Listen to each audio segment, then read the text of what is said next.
राधे राधे दोस्तों, कैसे हैं आप। मैं रूपा गुप्ता आपका स्वागत करती हूँ अपने YouTube चैनल पे। मैं आज कुछ सवाल लेकर के आई हूँ जो मेरे मन में उठते हैं थे। उनका जवाब मुझे काफ़ी हद तक मिल चुका है और जो सवाल उठते हैं उनका भी मिल ही जाता है, लेकिन मैं जानना चाहती हूँ कि आप लोगों के मन में भी वो सवाल उठते हैं। पहला सवाल कि हम कौन हैं, हम क्या हैं। दूसरा सवाल, भगवान कौन है। तीसरा सवाल कि गुरु कौन है। अब पहला सवाल ये है कि हम मनुष्य हैं, सभी जानते हैं, आज हैं कल नहीं होंगे। ये शरीर पहले बच्चा था, फिर किशोर अवस्था में गया, फिर जवान हुआ, फिर अपने आप ही वो बुढ़ापे की तरफ चल दिया। ये प्रकृति है जो सभी के साथ है, एक सी है, किसी के साथ अलग नहीं है। सभी बच्चे से जब जन्म होता है, बच्चे होते हैं, बड़े होते हैं और फिर बुजुर्ग हो जाते हैं, ठीक है, और एक दिन मर जाते हैं। अब मर जाने का क्या मतलब है?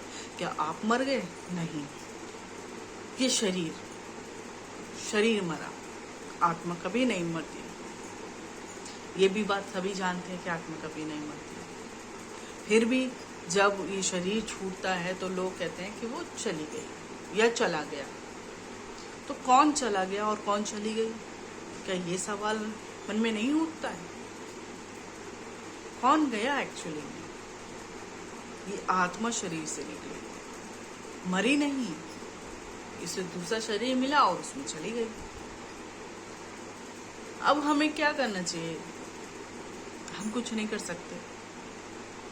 ये जो जीवन मिला है, हमें नहीं पता कि हम पिछले जन्म में क्या करके आए हैं, लेकिन जो आज हमारा जन्म है, जो जीवन है, उसमें हम क्या कर रहे हैं, ठीक है ना।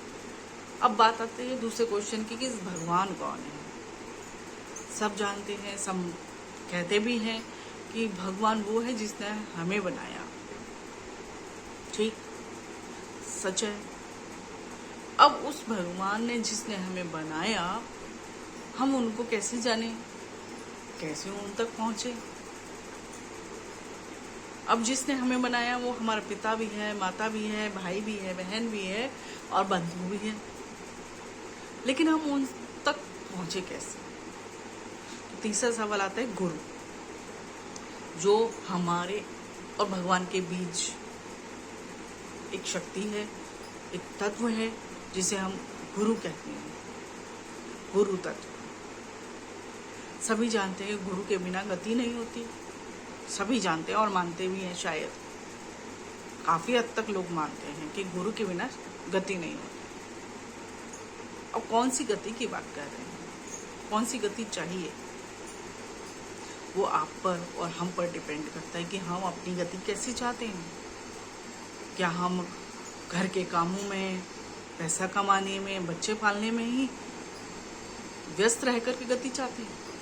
तो डेफिनेटली हमें नरक में जाना होगा, और नरक में कोई जाना नहीं चाहता। क्यों? सभी ने जाना, पढ़ा भी होगा, नरक बहुत भयंकर चीज है। हर पाप के लिए एक नया नरक है। इतने नरक हैं कि शायद गिनती भी करना हम लोग के लिए मुश्किल है।